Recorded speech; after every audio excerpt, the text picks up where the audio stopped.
seperti apa dan juga latar belakang dari gelombang PHK ini sejauh ini seperti apa, Bapak? Baik, terima kasih Mbak.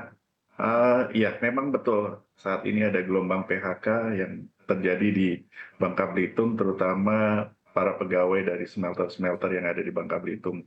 Ini lebih ke arah faktor masalah hukum dari teman-teman ini yang saat ini bahkan beberapa hari yang lalu eh, sempat dipolis lain gitu ya, smelter-smelter mereka sehingga mereka tidak bisa bekerja. Begitu. Faktor lain juga saya dengar juga ada efisiensi juga di PT Timah itu dari 6.000 karyawan menjadi 4.000 karyawan itu juga salah satu dampak dari gelombang PHK di Bangka Belitung. Oke, baik Pak Harwendro, kami ingin memastikan apakah sebetulnya gelombang PHK ini sendiri juga dari PT Timah begitu seiring dengan kita ketahui ada 5 smelter yang disita oleh Kejagung berkaitan dengan kasus korupsi dari PT Timah yang saat ini juga proses penyidikannya tengah berlangsung. Ya, tentu itu lebih ke arah efisiensi, Mbak, Mhm.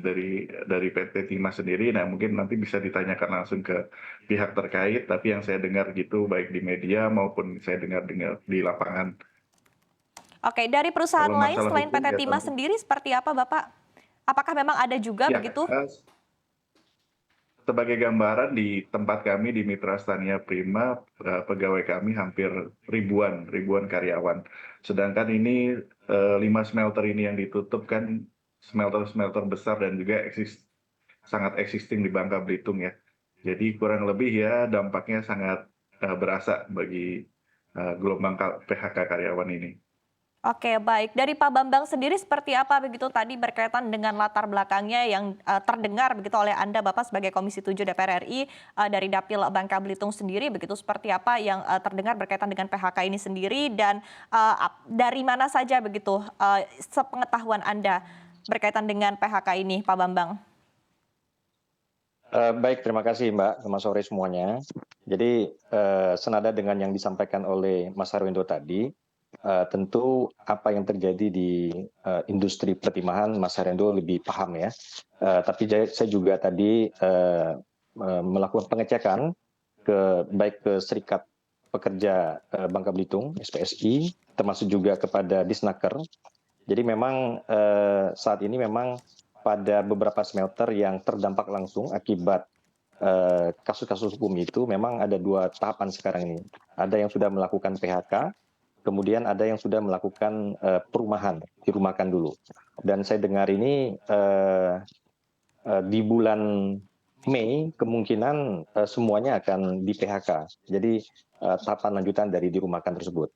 Tentu ini situasi yang memprihatinkan karena sebetulnya ketika smelter-smelter ini berhenti beroperasi, tentu terkait dengan persoalan ketenagakerjaan ada dua hal ya. Yang pertama kepada orang-orang yang bekerja langsung, baik itu dalam PKWT atau PKWTT ya kan, perjanjian kerja waktu tertentu, perjanjian waktu tidak tertentu, atau mungkin kepada masyarakat yang memiliki hubungan kerjasama dengan smelter-smelter tersebut. Kita lihat misalkan kepada 5 smelter yang disita ya kemarin itu. Ini kurang lebih mereka di tahun 2022 atau 2023 itu kurang lebih sekitar 30.000 ton RKB-nya. Nah tentu ini kan berdampak cukup besar kepada perekonomian Bangka Belitung. Ya, jadi bukan hanya terbatas kepada para pekerja yang bekerja langsung, tetapi juga kepada masyarakat. Seperti itu, Mbak. Baik, Pak Bambang untuk memastikan tadi kan Anda menyebutkan begitu ya bahwa ini adalah dampak dari penutupan sejumlah smelter. Tapi untuk dipastikan lagi apakah betul itu smelter yang saat ini juga tengah disita oleh Kejagung berkaitan dengan kasus korupsi dari PT Timah, Pak Bambang? Ya, terkait dengan beroperasi atau tidaknya smelter ini kan pada saat ini ada 2 pengkategoriannya. Pertama, kepada smelter-smelter yang memiliki persoalan hukum yang sekarang ini kan. Kemudian yang kedua kepada smelter-smelter yang belum bisa beroperasi karena RKB-nya belum keluar. Nah, ini kan yang kemarin kami berusaha cari solusinya di Komisi 7. Tanggal 26 Maret kemarin kami Komisi 7 berinisiatif mengundang PJ Gubernur, para bupati, dan kemudian asosiasi untuk membahas ini bagaimana, dan juga Dirjen Minerba ya. Kami mendesak kepada Dirjen Minerba untuk segera mengakselerasikan untuk penerbitan RKB, sehingga smelter-smelter swasta ini selain PT Timah juga dapat segera beroperasi, sehingga kemudian dapat membeli hasil timah dari masyarakat yang berada di kawasan IUP-nya sendiri-sendiri, kawasan masing-masing.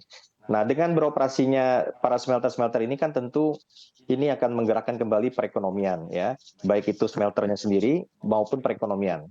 Jadi saya pikir ini satu hubungan yang saling terkait. Seperti itu, Mbak. Oke, baik. Kembali lagi tadi ke dampaknya begitu Bapak. Tadi mungkin bisa digambarkan lebih detail lagi, lebih rinci lagi seberapa banyak yang terdampak atau diputuskan hubungan kerjanya saat ini berdasarkan laporan ataupun juga hasil pengecekan dari Anda, Pak Bambang. Ya, saya hanya mendapat informasi dari Disnaker ya, tadi saya bertanya. Jadi misalkan kepada salah satu itu prinsipnya dia ada 2 jenis, baik itu yang karyawan pada PKWT, perjanjian kerja waktu tertentu, misalkan pada salah satu itu sudah melakukan PHK. Ya, jadi 4 lagi itu baru merupakan perumahan. Cuman yang saya dengar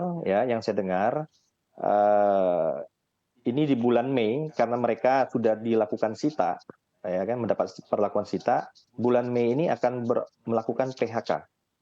Nah, mengenai jumlahnya saya tidak tahu persis, tetapi jelas ini memang jumlahnya cukup banyak. Tadi sampaikan misalkan Mas Harwendo juga mengatakan di MSP pun jumlahnya juga cukup banyak, apalagi smelter yang lain ini.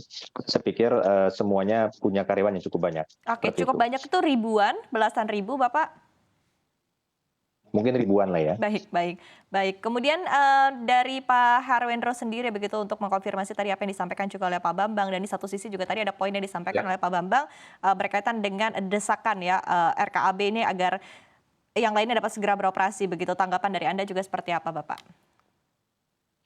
Ya, tentunya mengenai isu karyawan ini, PHK karyawan ini ya kita berharap dengan relaksasi RKAB yang dikeluarkan oleh Kementerian ESDM tentunya ini sangat membantu ya untuk perekonomian Bangka Belitung, untuk masyarakat Bangka Belitung, apalagi orang-orang yang kena dampak pemecatan ataupun PHK dikarenakan smelter-smelter yang mengalami masalah hukum. Ya, tentunya ini suatu hal yang baik. Relaksasi RKAB ini saya semoga katanya janjinya setelah Lebaran ya, mungkin dalam waktu dekat mungkin RKAB akan terbit.